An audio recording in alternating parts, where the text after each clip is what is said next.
right, so you're right.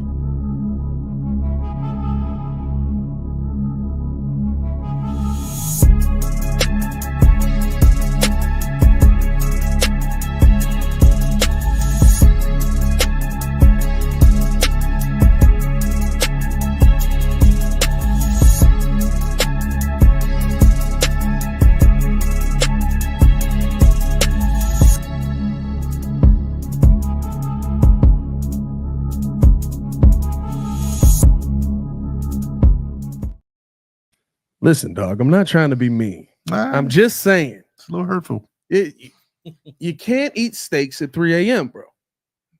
It's why you're falling asleep at the drop of a dime.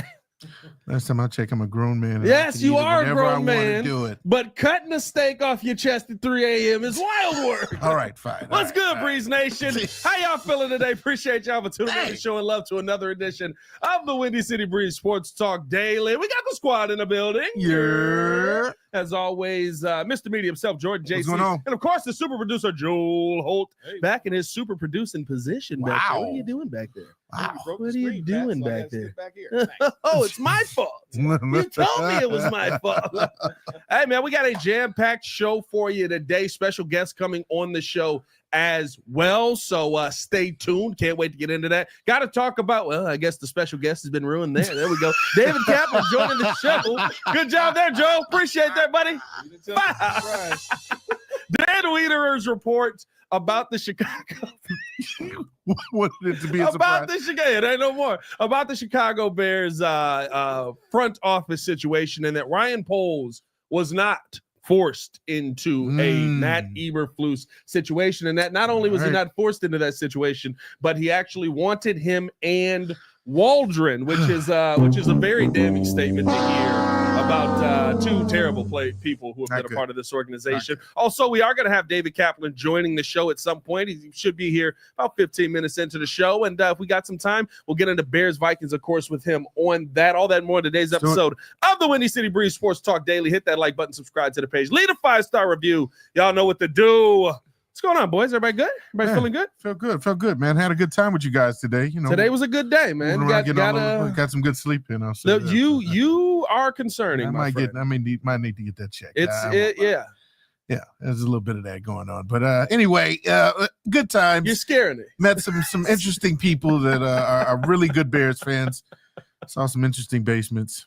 It was nice. It was a good time, man. We still got the fan cave thing going on. That's gonna be running for I think another 2 or 3 weeks. So if you haven't gotten your fan cave in, send them in, and we're coming out Miller Lite swag, dropping some good stuff off, man. Getting some phenomenal videos. Super producer gets to be out there super producing. Yeah, you should see him. He's an animal out there. Yeah, it's just real. He's an animal. Hey, people are just so impressed. There's a TV crew at my house.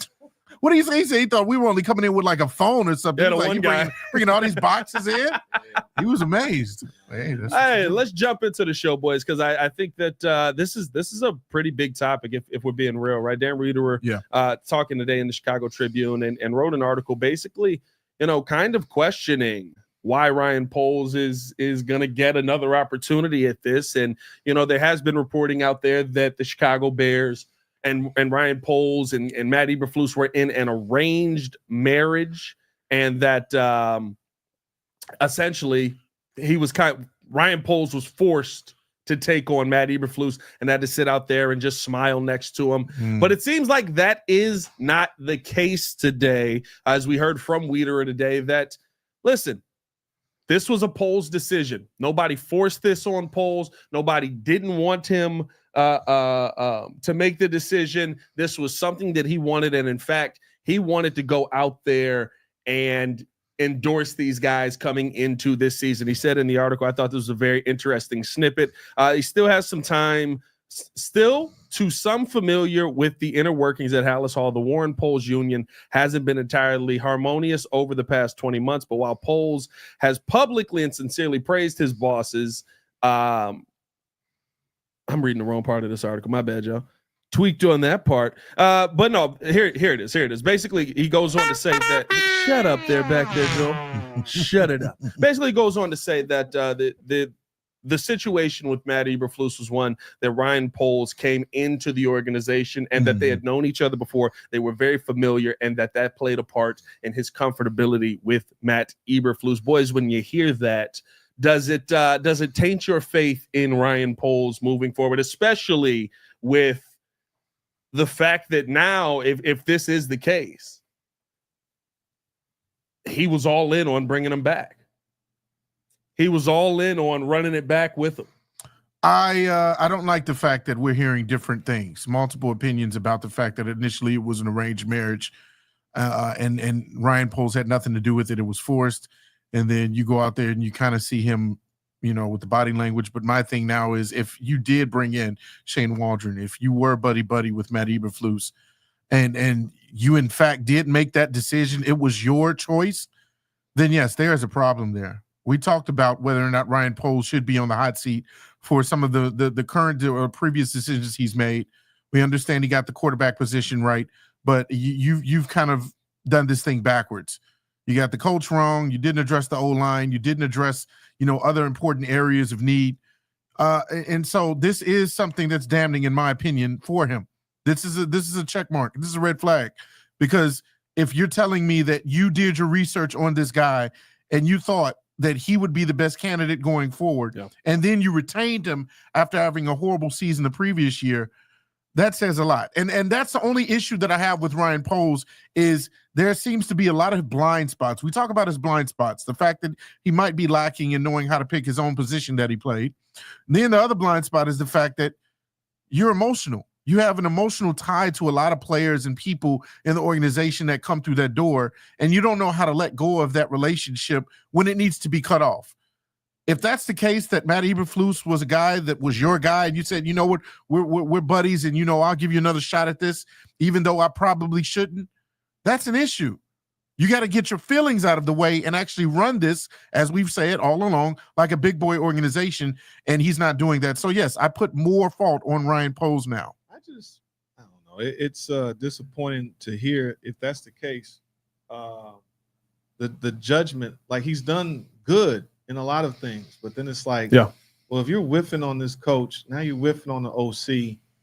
Yeah, you got a quarterback, but you whiffed on Chase Claypool. I mean, he's trying to do things, but I don't. I agree with you that if you're being too, there's a reason, like, you kind of have to separate being a personnel guy where you get a little too close, and maybe he does have, that might be a fault of his, because it's like, I don't know what you're looking for that was so glaring for everybody else. I just want the Bears, I just want people to do what makes common sense. Like, why does everybody pretty much feel the exact same way when they react to what Bears things do? Like, if it's like, if it's a certain call, why don't you just do this? And no, they always a boneheaded move. It's why don't you just hire this guy that makes sense? No, we're going to go against the grain. It's like, go with the person that makes sense. If this is the top rated guy, get this person, trying to get cute all the time. So, he might have, was he getting too cute when he traded away and not draft the defensive tackle #1 overall to get, but then again, that move led to some things. So you end up getting Darnell right out of it. Right. He did. It's not, I'm saying it's not easy.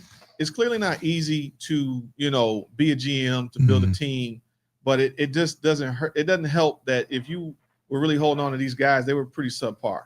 And something says that there was something going on with the evaluation that doesn't look good, unless he's just trying to save face and he's not throwing nobody on the bus. It's the only thing I can think of. No, I didn't do that. I wouldn't do that. That was forced. If he's, maybe he's trying to save face. I don't know. Could be. I mean, here's the thing for me at the end of the day. If it was a decision where Ryan Poles feels like he has to keep that guy in place, it's like you said, right? Like, what did you see last season that made you feel that was okay? And was it simply the fact that you thought you had to give him another chance? Was it simply the fact that you thought you had to give him a shot with the new guy? Was it simply the fact that you thought Justin Fields was causing so many issues in the building and that he was solely the problem that you said, well, let's see what he does with a new quarterback. Oh, by the way, he does the same things. Like, that's to me, and I think you said it best, right? You get concerned when you hear comments like this and comments about, kind of the decision-making in that moment. when you see how emotional he did get. And I know this shouldn't be something that's held against them. You should care for your players. Yeah. But when you're getting that emotional about cutting a third string at best safety. Is that Colbert? No, that was Wasn't this Adrian Colbert? Was it Adrian Colbert? Oh, Adrian Colbert. You say Colbert, and it always throws me off. You do the French Colbert. It's pronounced Dumas. Right. Yeah, no, that's exactly how he says it. Like those are the things for me where it's like when I see you get that emotional, I do go, okay, like, is there a reason that you're holding on to these people? Is there a reason that you're not willing to move on from these people? Is there a reason that you're just too emotionally attached to these guys? And I said this earlier, right? Is that the reason that Kevin Warren is going to be helpful for this Bears team? I do think that Ryan Poles has made some good decisions. You know what else is a good decision, Pat? We got over 100. Over 100 in a check. Over 200 in a check. 200. No, I'm as I look further in the article, it's interesting. It mentions talking about Kevin Warren and how he seems to be, showing forgiveness at this point and allowing Ryan Poles to get this right. He mentions, there are people who can find fault with things. There are people who can find fault and come up with solutions. One of the things that he supposedly loves about Ryan Poles is that he's a guy that will try to look for solutions. And Ryan Poles is someone who takes accountability and says, hey, this is something that I probably got wrong. How can we move forward? Here's my problem with that, though.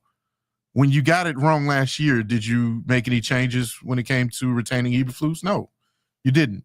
And so maybe that's the reason why when you say things like, well, now Kevin Warren has the green light instead of Ryan Poles having the green light, there's reasons for that now. Yeah. He's the guy that's going to make the ultimate decision. Yeah. I don't trust Ryan Poles to make the right decision now. I really don't. Is he just the check balance? I wonder if that's the case, right? We saw Ryan Poles' face in that post-game press or in that post-firing press conference of Matt Eberflus, right? Yeah. We saw how dejected he looked. Was that because you're going to Kevin Warren? Kevin Warren said, "I'm an impatient man last season."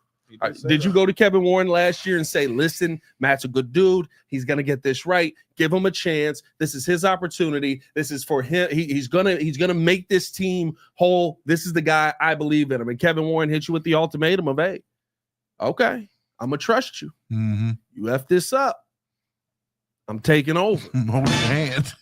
Hey, like hey. if we being real, like if we being honest about it, are you getting that another Remember the Titans reference, ladies and gentlemen?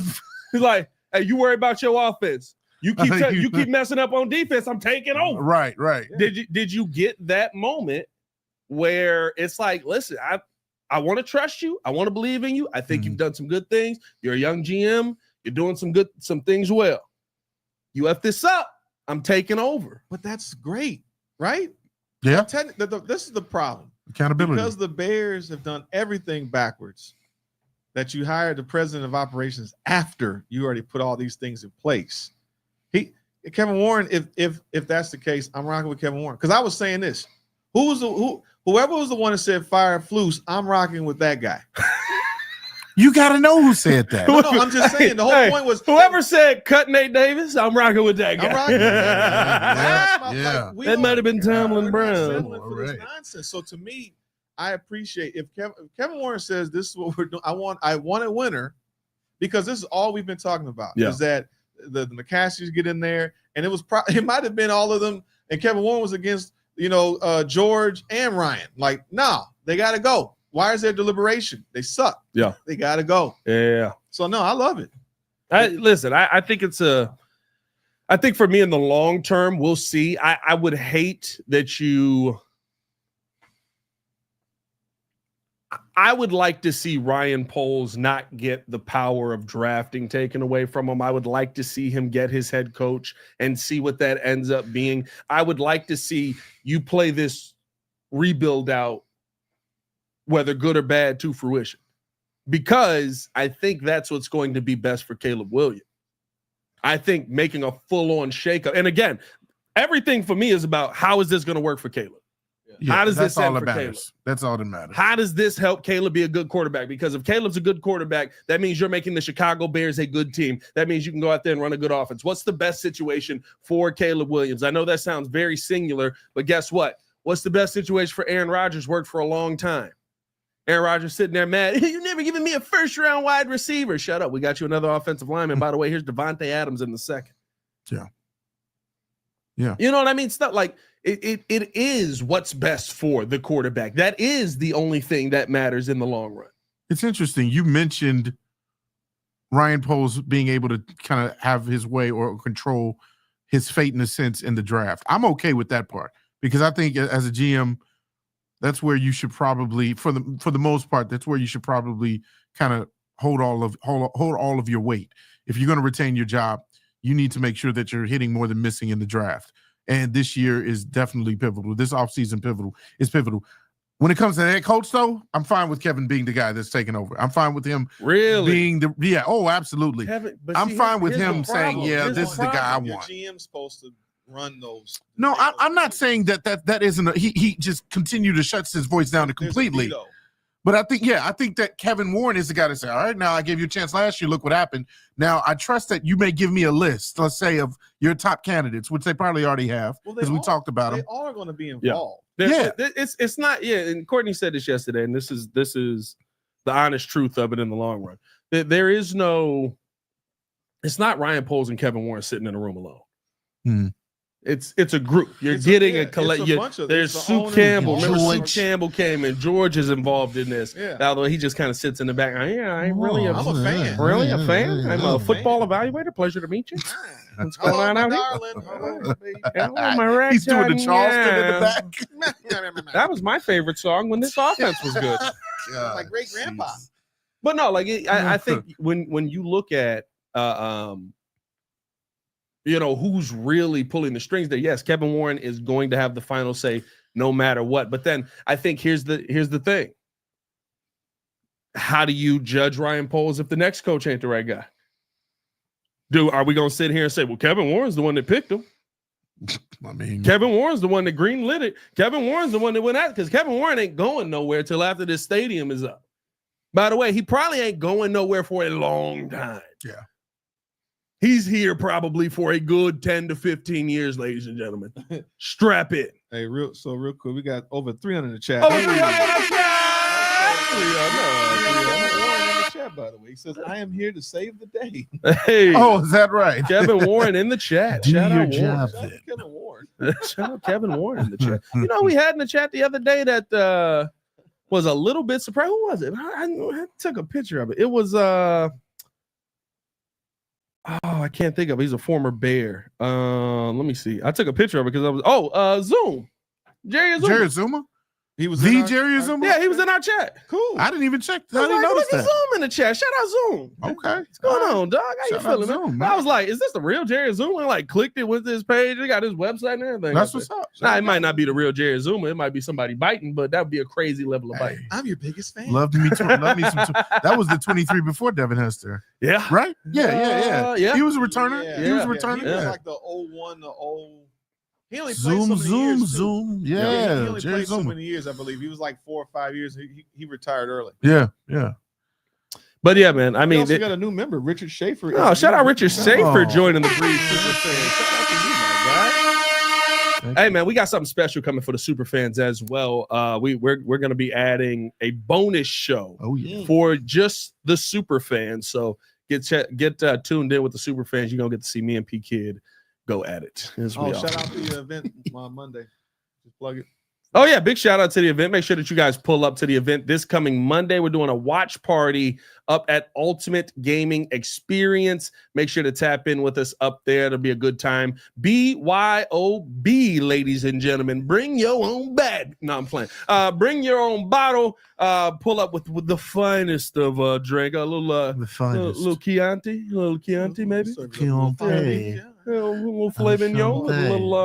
Filet mignon. Jordan will be bringing steaks. BYOS. That's sorrows right. as we watch this. Yeah, for real. It's gonna get ugly. We needed to help. Tears of joy. Absolutely gonna get ugly. Hopefully. Pull up with us on that 6 p.m. until they kick us out. It's gonna be a good time. But no, man, I think in the long run, like I said, and I think here's the thing too. You got to have a conversation about right now. And I asked Jordan this morning. There's coaching candidates here that I wouldn't feel bad about the options that you have. And And what I mean by that is like, if the Bears go out and get Ben Johnson, cool. We got the big name offensive coordinator on the number one offense. We got him in here. We paying him. We're good to go. Mike Vrabel. We got Mike Vrabel. You know what? Culture setter. Like the fact that he can come in and set a culture, set a tone with this team. I think that this works. Josh McDaniels. Josh McDaniels ain't on the list. He going to UNC. No, as his OC. You want Josh McDaniels for as what? OC. Josh McDaniels is going to UNC. No, I'm just saying. He going with Bill. I got you. That's what I wanted. That's the whole squad. Well, you ain't finna get that. So you wanted Bill then? Yeah, he wanted Bill. He was a Bill. I thought you were a Vrabel guy. He's an anything. You wanted Vrabel to take Bill's guy. I don't think that was going to happen. Oh, Chris said he pulling up with some 1738. Okay. Remy boy. But yeah, no, I think that's kind of the thing though, where the Bears are at right now. There's a few coaching outside of, listen, you bring me an Arthur Smith, I got some serious questions, right? You bring me an Arthur Smith, I got some real questions. If you bring me a Brian Flores, right? I got some concerns on there. That too.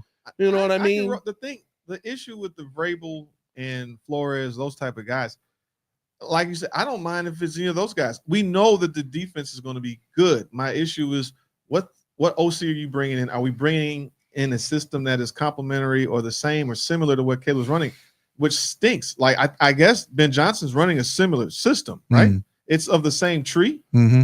But Ben Johnson is running a similar system. But it's his system, which if he's the next Shanahan kind of guy because he's bringing that offense.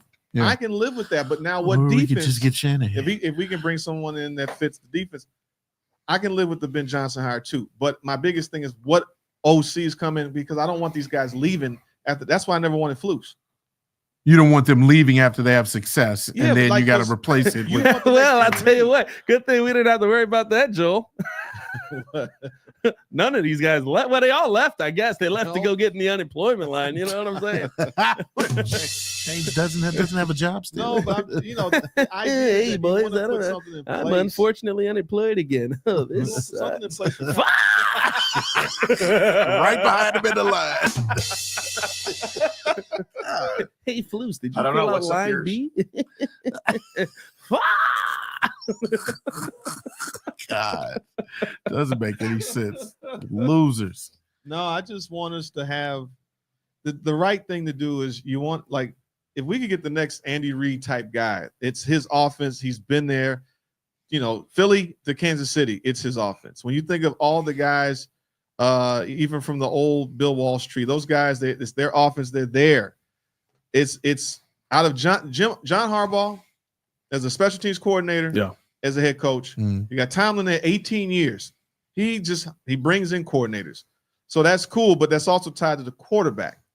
So if we could just get can we find that right balance to bring this you know what? Here? And this is not a slight, and this is a complete sidebar, but you know what I always think about when people talk about Tomlin and the length of time that he's been there and the success that he's had. And listen, he is a Super Bowl winning coach. But could you imagine that coach here? Chicago would be ready to run Mike Tomlin out of town. They probably treat him like why? Because he finished, like everybody's like, he's never had a losing season. He always finishes 9-8. Oh, so you're saying, and it's that's still mid. Like he's in the middle. Yeah, but he's very much in the middle. Now I do think he's a great coach. I do think he's a top coach. I do think that he gets the most out of talent that in that room is ugly. I mean, you're talking about him with Dead Arm Ben, Mason Rudolph, Mitch Trubisky. Rudolph. I mean, listen, and you see what he's able to do now when you actually give him a quarterback. Yeah. Kenny Pickett. Can he throw a Pickett in there? Yeah. But I do. It's always interesting. Like when you talk about Tomlin, we talk about Tomlin like he's on the level of like Andy Reid and Belichick and those guys. Still got to win though. He's got one. Some guys. How many coaches have we got? Oh no. Listen, don't confuse the statement for we're doing good. don't confuse the statement for. I'm just saying that people would be losing their mind if year after year you had a 9-8 season and you're not winning the Super Bowl. And you're not winning Super Bowls. Last Super Bowl is when was it? 10 for the Bears? No, for the Steelers. Last Super Bowl. No, it's not 12. I think it's 10, ain't it? I thought he won 2. He took Cowher's. He definitely won 2. No. He's got 1. Steelers won 2. Big Ben won 2. Cowher never won. Yeah, Big Ben won 2. Oh no, Cowher did. Cowher did win. win. Cowher got the one and Cowher got 1. Sunset, and then I think there was 2 more because Roethlisberger has three rings. Let me see. He's got 2. He does have 2. He does have 2. Okay. Yeah. He took Cowher's squad. 08 is the one. And what's the other one? I think it's like 2012 or something. Like it's been a while. No, he got 1 as a DB's coach. Who? His most well. Tomlin. Hold on, let me see. Roethlisberger's got 3 rings, doesn't he? He won this. Nah, Cowher got 1. No, Roethlisberger do. And left. So it's Tomlin. They have 2. Let's see. We got anyways, I think 2009, 2006 are the most recent championships for the Steelers. The one before that was 1980. So yeah, you're looking at 2 championships. So Cowher won 1 and Tomlin won 1. Huh? But he's got 1 as a DB's coach as well. All right, with Tampa. So, but no, it's just that was a random sidebar, but it was just ice cream. It's kind of surprising. Like we talk about Tomlin like he's the the cream of the crop, the top of the top. You know what I mean? And he's kind of he wouldn't be appreciated. He wouldn't be appreciated in Chicago. It's like, what have you done for me lately? Yeah. The thing is like what we want. I think Bears fans want a personality. We would want Dan Campbell. We would want a guy like that. Bro, we dream of Dan Campbell. That's what I'm saying. But we dream of he embodies what Chicago wants. And I think that is the one part about a lot of these coaching candidates that does concern me. It's like, are you gonna get the guy that is Chicago? Right. Are you gonna get the guy and not the manufactured guy? Like not the manufactured Chicago, right? Hey, what are your thoughts on pizza? I love a deep dish. Get this dude out of here. No, it's Wanstead. We're not eating that. No, it's Wanstead. It's got the Pittsburgh. It's the next dick guy. Pittsburgh guy. Yeah. Wanstead really talk like that. I know. Yeah, he do. I don't think if he's the next dick. Y'all probably was creaming yourselves when you heard him speak. Like he talks just like that guy. Oh, we got that. We got him. We got the 2.0. If you're the DC over the world champion Cowboys, you deserve to be a head coach or get a chance. So for sure, I get it. But yeah, to your point of getting a guy that, like you said, Chicago wants to. First of all, Chicago loves this team. Yeah, and the fact that the Bears really don't care about people's opinions, their fandom, and like how much they cherish this team. Like what we did today, we're going to people's homes. They have these bear caves. They love this team. And so for you to put out a product that you put out, like you need to take more care in doing this. So everything matters who you hire because everybody's watching. So to sit there, like we're saying, like the coach does embody. I mean, the team is a reflection of the coach. Yeah, we get the GM and the front office wants to have a presence and all that type of stuff. That's cool. But at the end of the day, it's the coach that runs out there with the players. He holds everybody accountable. That's why everybody loved Dicker so much. They loved the fact that he just yelled so much, and that he had a personality, and that he was as much as a personality as the rest of those guys on that team. Here's my thing, though. I think all of that looks and sounds and feels good when you're winning, because everybody I remember was trashing Dan Campbell when he first got up there and talked about biting kneecaps.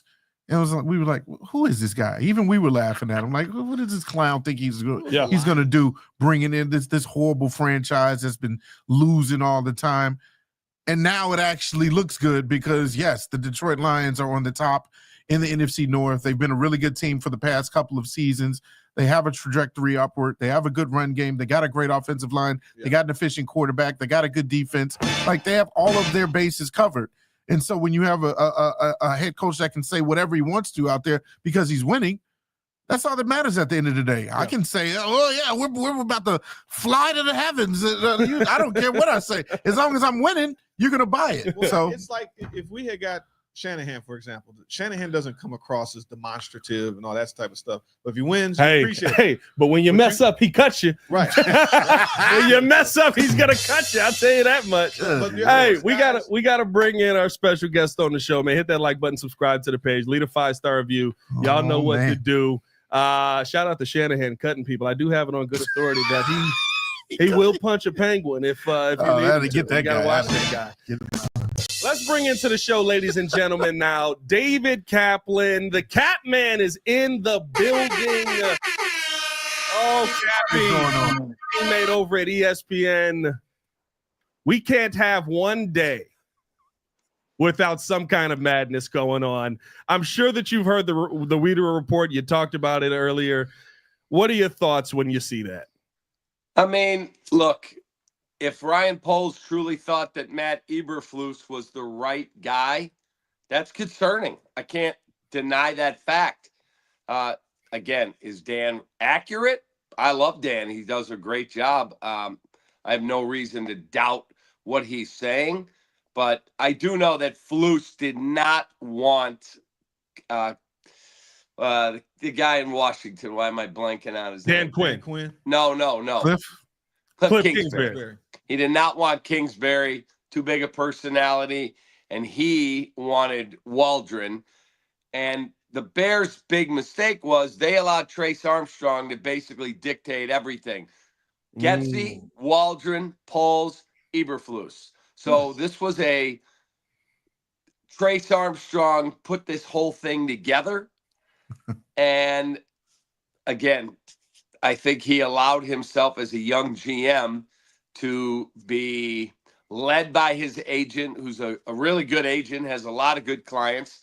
And if he wanted to keep him, I don't believe the Bears would have allowed him to fire Eberflus after last season. I don't believe that. Did he want to hire him? Maybe. But when you go to the owner and want to fire him after New England and you're told no, that answers that question for me. Cap, when you hear this level of dysfunction at the end of a season, of course it's a bad season, but realistically speaking, it is not the end of the world moving forward. You feel like you've got the quarterback. You feel like things are still kind of trending towards a good direction if you can get these offensive and defensive lines fixed. But when you hear the sniping between that seems to be coming out of Halas Hall, the unhappiness from Ryan Poles in the building with how the structure is now and things like that. Does it seem like we're heading towards a world where Ryan Poles is not going to be the guy moving forward, where you're going to end up, if he goes parts ways, like Sylvie was saying earlier this week, at the end of this season or at the end of this contract, he's kind of done? Well, I don't know how many years he's got. If he has a 4-year deal, he's in his third season. He's got 1 year. If he's got a 5-year deal, if they're going to move on from him at the end of 5 years, then the team is going to have 2 more bad years coming. Because if they win next year and the year after, you wouldn't get rid of your general manager. So we've got a lot to, sit back and process and watch. But look, if Dan Wiederer's report is accurate, it's more than a little concerning, because Dan Dockich, who's a dear friend of mine, he's a sportscaster on Outkick, sportscaster in Indianapolis.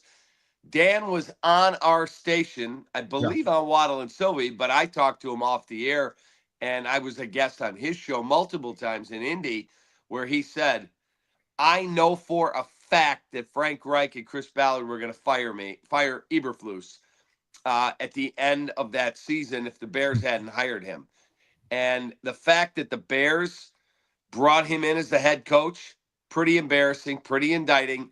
And on top of all of it, when I heard the quote, and I think it was from Ryan, but it might have been George, where they said, 20 minutes in, we knew that was the guy.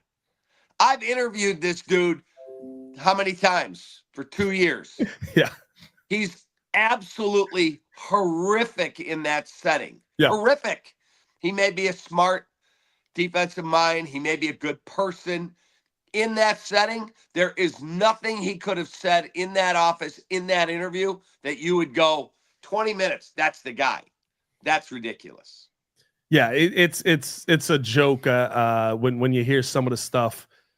Just the fact that we're even at this point, that we had to get to another season of Matt Eberflus. I'll ask you this, as we keep this thing, try and keep this ship on track. Do you trust Ryan Poles' decision-making moving forward? I mean, like, it's tough for me if this is true, right? If Poles did decide, hey, we're going into next season. I'm holding on to Matt Eberflus. I think he's the guy. Do you trust him to pick the next head coach that's going to lead Caleb Williams? And do you trust his judgment if that goes south, if that goes sour, if that gets ugly, to make the right decision and move on from a guy? It's a really good question, Pat. I trust him because I believe that they would not allow him to eat the last 3 years of the Eberflus contract. They would not allow him to move on after the New England game. If Ryan didn't want to fire him at all, and this was above his pay grade, and Kevin Warren made that call, and if Ryan thinks this dude should still be the coach here, yeah, that would concern me greatly, greatly. I don't believe that. I do think Caleb is the right guy. He's going to end this season, if he stays healthy and plays the last 4 games reasonably well, he's going to have basically the best numbers in the history of the franchise at quarterback. So let's let it all play out. Let's see what it is. But do they have the guts to hire Mike Vrabel? Because I talked to someone today who played for Vrabel, who knows the Bears intimately well, and he said Mike Vrabel is exactly what is needed in that locker room. It's not about, well, that dude coaches offense, and we need an offense. No. He said we need a culture change, and that's the guy. So that's your number 1, Cap? Oh, it's not even close. Who will be your number 2 in case they don't go for Vrabel? I mean, I want an existing somebody, a head coach, somebody who's been a head coach. I talked to Brian Flores. I'd obviously talked to Ben Johnson, but I got to find someone who's got head coaching experience. I don't want flavor of the day. Ben Johnson may be the next Sean McVay. He also might be the next, Arthur Smith, Matt Nagy. You can find a billion really good coordinators, Zach Taylor, and none of these guys work out. So, I want someone who's a proven head coach, and I want someone who's a bit of an a-hole in the locker room is holding people accountable. That's what's needed. We definitely need that, Cap. First of all, really love talking to you, man. Jordan JC, pleasure speaking with you. Good to talk with you, man. But my question to you is, since it seems like you don't necessarily have Poles on the hot seat right now at this moment, outside of the head coach search, what would put him on the hot seat for you going forward? Because for me, I feel like this offseason is a big time decision making for the GM going forward, because I feel like Ryan Poles has to hit on the issues that are that need to be addressed on this team, whether it be the O-line protection, whether it be maybe on the other side of the trenches with the edge rusher, whatever the case may be. I think that this offseason is important for him to get right. Do you think that has to be right for him to kind of retain his job or keep the faith going for Bears fans? 100%. If he does not put significant assets into fixing his lousy offensive line, you need a right guard, you need a better center, you need a left tackle at the very least. And I'm not sure I'm extending Tevin Jenkins because I don't think the dude's all in. He's always banged up. So that could be 4 that you might need. If you tell me that Ryan Bates is going to eventually get healthy and he'll play one of the guard spots, look, you get in this world what you pay for. You cannot buy a $128,000 house and think you're going to be living in Lake Forest in a mansion. It's just not how it works. Yeah. You can't buy a smart car and go, I'm entering that in the Indy 500. You get what you pay for. Coleman Shelton, from what Olin Kreutz has told me and others, brilliant in terms of processing football, recognizing fronts and defenses and everything else. But he makes $3 million on a 1-year deal. Creed Humphrey or some of the others, Jason Kelsey when he played, those guys made between $18 and $20 million. So it's not Coleman Shelton's fault that he's a 1-year, $3 million guy that the Rams got rid of. It's Ryan Poles' fault for thinking that was good enough at center with a rookie quarterback. Yeah. No, yeah, 100%. That's and that's me and you had that conversation on the Chicago Bears podcast, right? The biggest concern for me with Ryan Poles' decision making is, yes, I do believe, like you said, he was chasing greatness by trying to go after Caleb Williams, get him Roma Dunes, and we're going to get him Keenan Allen. He's got all these weapons. But I really do believe he thought he was Jesus Christ with a football and that the offensive line doesn't matter. And I think we're seeing this season now, and I hope that Bears fans can see it outside of this moment in Chicago. C.J. Stroud's not the same quarterback. Why? He's getting his head taken off almost as much as Caleb Williams. Meanwhile, on the flip side of this, we got a dude up north in Sam Darnold who I'm pretty sure most people were in belief that he was done playing football in the NFL as a starter. And now the Vikings may have to make a tough decision on, we just drafted this kid. We got to keep Sam Darnold around, though, because he's playing that well. Like, for me, Ryan Poles ignoring the offensive line, Cap, is his biggest sin. And I don't know if it's one that even long-term I feel comfortable with him overcoming, because how can you feel comfortable with the lineman he's going to bring in? He's brought in one maybe good offensive lineman in Darnell Wright. So yeah, all fair criticisms, all completely valid criticisms, Pat. The thing is, I think he made a great trade with Carolina. I do think Kyler Gordon's a really good football player. Brisker, if he can get over his concussion issues, a really good football player. Darnell Wright, you mentioned, but I don't know if Karan Amagaji can play. I have no idea. I'll tell you what, he's built a heck of a lot like Braxton Jones, Cap. every time I'm standing at training camp or at practice watching him, I'm like, his legs are as big as mine. I got problems with that. I'm concerned. Yeah, and they're all built like Ryan Poles. So, oh no, come on, Cap. Come on. You saw my rant, Cap. You saw me losing my mind. Stop drafting dudes that play like you. Like that's my biggest thing. And again, I'm a Poles backer. I like Ryan a lot. I do too. You know, guys who play on that team who I do some work with have said, that dude. Everybody wants to play for that guy. He's good at his job. But when you leave your offensive line neglected to the degree that he did, and you misevaluate, if Dan's article is accurate, misevaluate Matt Eberflus to the level that he misevaluated him. Like, I'm not good in math. I wasn't good in science. I was a really good writer. Obviously, I could speak. But one quality that the good Lord gave me, I could tell you in like 5 minutes if a dude has got it. Yeah. I can absolutely. When I scouted in the NBA, I can walk in a gym and go, nope, he doesn't have it. There are very few that have it. Matt Eberflus is as far from having it as any human being alive. That's a fact. Yeah, right. That is a fact. You know, I'm not trying to get personal with the man.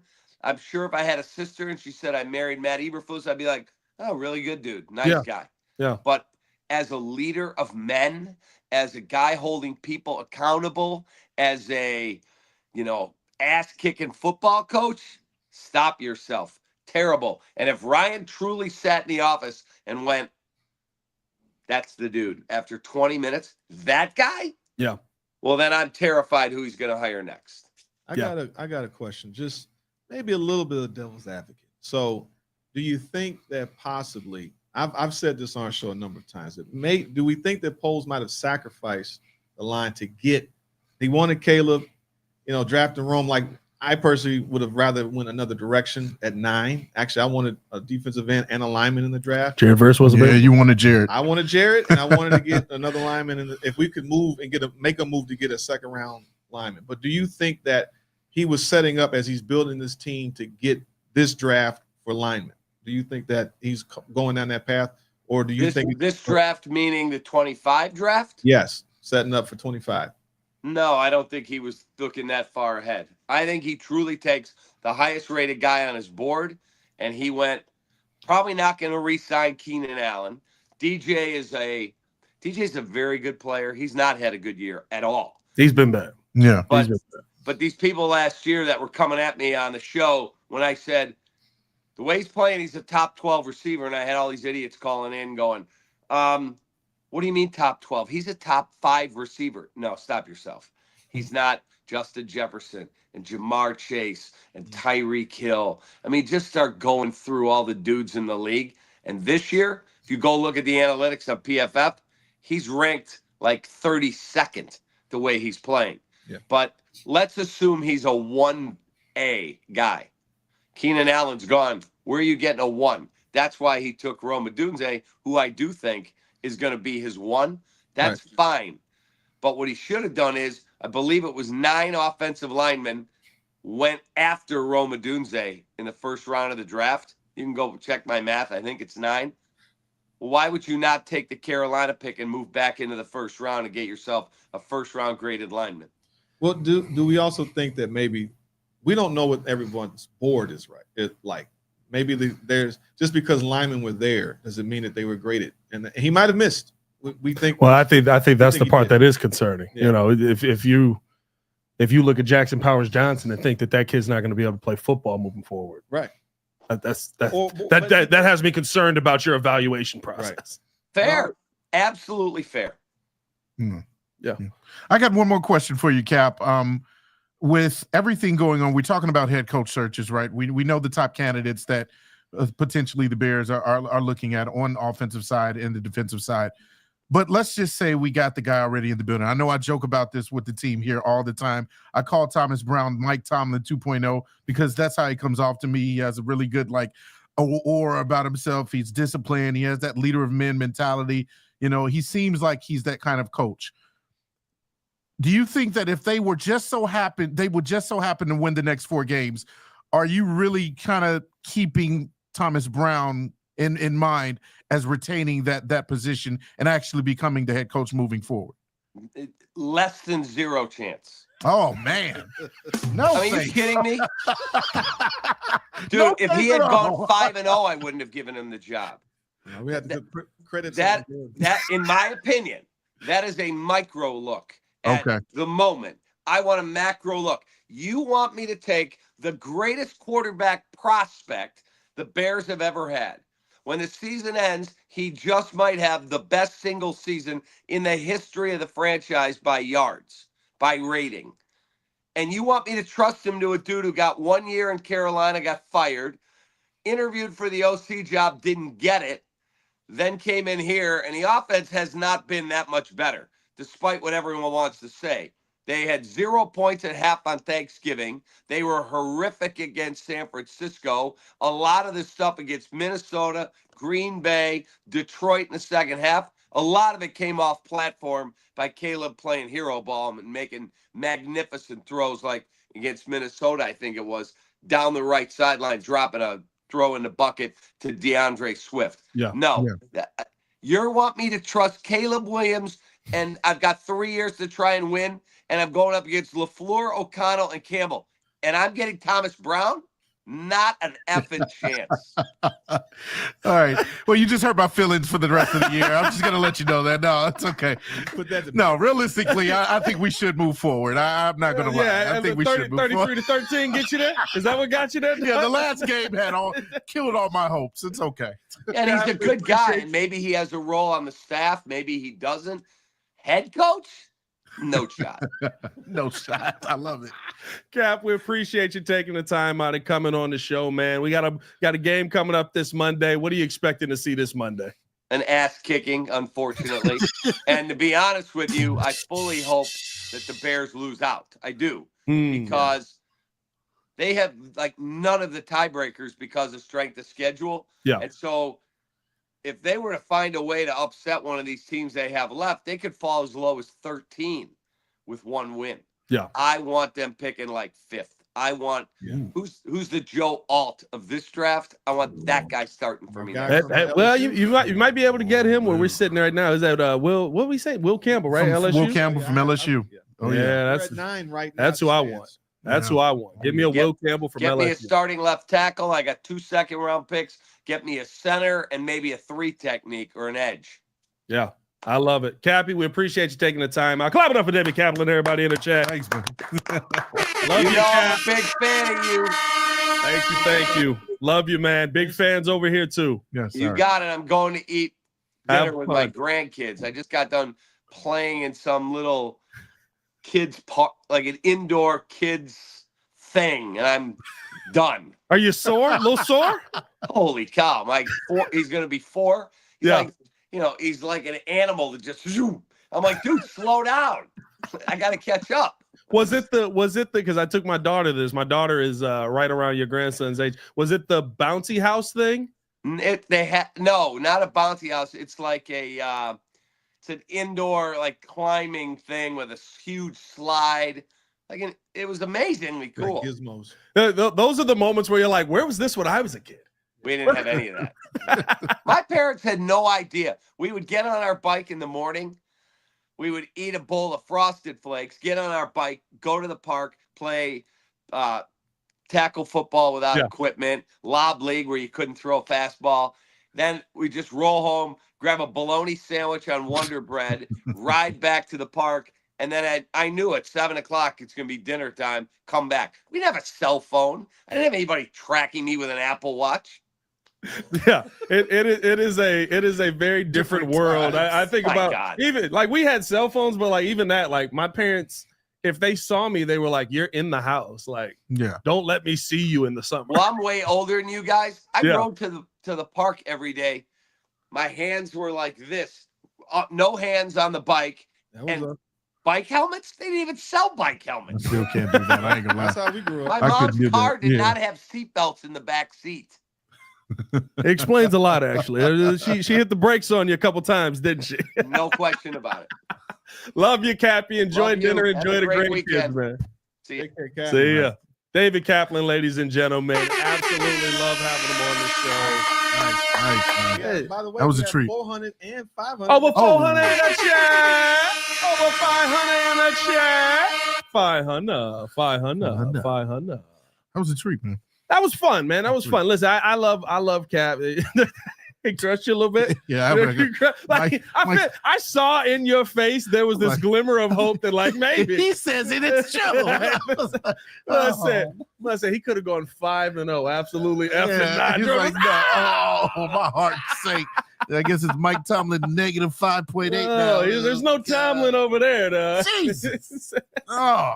That's all right. Oh, that's all right. The truth is sometimes hurts. Yeah, we probably need to move on. Golly. We got Cap's pick. Let's finish it out here, boys. What's your expectation for this coming Sunday? Or Monday, I should say. Bears taking on the Vikings. What Mike Tyson say? No, pure and utter distraction, and then walked off with his cheeks out. Like, Mike, you're exposing yourself. Bro, you know what killed me about it though? Netflix froze all night. Not that, except when Mike Tyson walked away with his booty cheeks out. just exposed all night. I'm talking. Pure and utter distraction. Thank you. What the? Oh God! Oh my Lord! That was funny. We just look, I don't know, respectable. Okay. They did okay the last time they played them. So it's not like it's out, like it's out of the ordinary for them to play okay. It's just, who knows? Maybe it's true that Thomas Brown, Eric Washington were asked to do some things that they had not done before. They were thrown into a situation that they haven't. It still doesn't look good either way. So I think they look better, but maybe Minnesota. Well, first of all, Minnesota's motivated. They're going to try to win regardless. Minnesota is about to be because they got looking to kill you. Yeah. Minnesota about to come with that engage eight. Caleb's dead. No, to me, I think that I will say this. I do think the Bears are competitive. Yeah. I do think the Bears are competitive. Yeah. I don't think that it's going to result in a win, but I do think that they can compete with this team. I think that they want to show a better effort than what they showed in San Fran. Yeah. The last time they had a loss like this was the Patriots loss.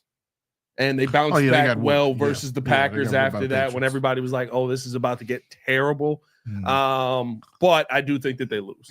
I think they lose too. I mean, last time it was a close game and they lost. You were surprised because, like I said before, this was Cable's best passing game when they lost 30-27. I hope that that's kind of a similar score where we're in a position where we could win.